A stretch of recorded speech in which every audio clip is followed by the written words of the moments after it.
This is Jack Tuckner. I'm an employment and civil rights lawyer here to talk to you today about hair discrimination in the workplace, specifically black hair discrimination. Employers in New York and Connecticut and New Jersey now, 3 states out of only 11 in the United States that ban discrimination based on natural hairstyles worn by people of color, most often women of color, who are told that their braids, cornrows, any type of natural hair is unacceptable in the workplace. This happens regularly. I recently represented a woman in New York City who was told that she has to remove her braids because they were too urban, believe it or not, for that employee's so-called brand. And that is now illegal in New York. It's still legal under federal law that only bans discrimination based on so-called immutable characteristics, such as skin color, characteristics that can't be changed. But in New York and in an increasing number of states, it is understood that hair is an important aspect of someone's identity, whether or not, and heritage and culture, whether or not it is so-called immutable or not. These laws came about as a result of the Crown Act, which stands for Create a Respectful and Open World for Natural Hair. And in New York City has had a law in place for several years, in New York State only since 2019, but they are both laws. So whether you work in New York City, anywhere in New York State, anywhere in Connecticut, anywhere in New Jersey, if you feel you're being treated differently in the workplace because of your natural hair, your employer is violating the law. So what do you need to do? You should document if this is happening to you, if your manager or if a colleague is treating you differently or creating a hostile type work environment due to the way you choose to wear and style your hair, the color of your hair, whether it's, again, natural, long, braided, locks, cornrows, weaves, etc., you should document it. So the first thing to do is report it in writing to your employer, because your employer should know, if they don't already, that that is illegal race and color discrimination.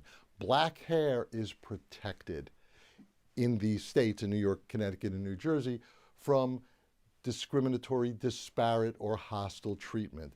If they do not hire you because of it, if you're fired, they fail to promote you, demoted, or if just people are giving you a hard time because of the way you choose to wear your hair, it is illegal discrimination.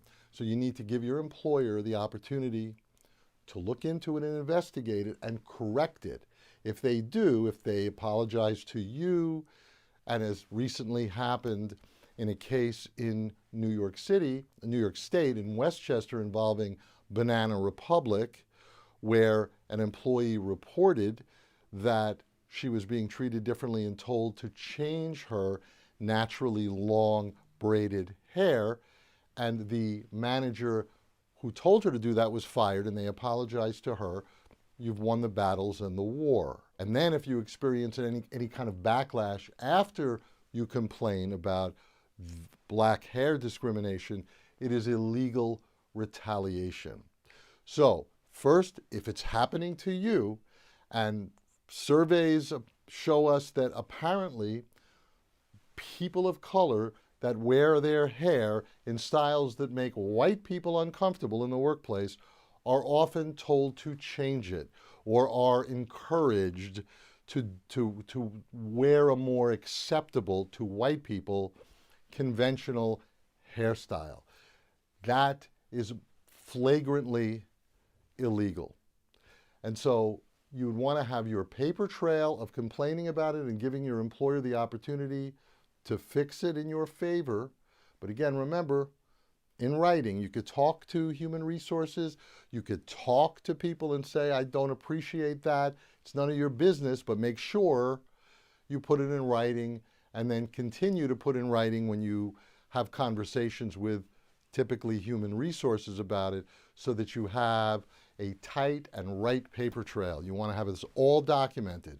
And then if there's some type of adverse employment action, or the hostility continues, or if you happen to be let go, and even before you're let go, if you have questions about this, you should contact an employee rights law firm, typically in your area, for advice on how to navigate these difficult discriminatory issues. Because if in fact this relationship with your employer cannot be saved, you want to be in a position to negotiate your departure as opposed to being fired. And if you are fired already because of these issues related to your hair, contact a civil rights and employment law firm such as ours, and we'll be happy to consult with you free of charge and brainstorm with you on how we may be able to empower you and represent you against your employer for their illegal discriminatory practices. This is Jack Tuckner with the firm of Tuckner, Sipser, Weinstock, and Sipser. Take care.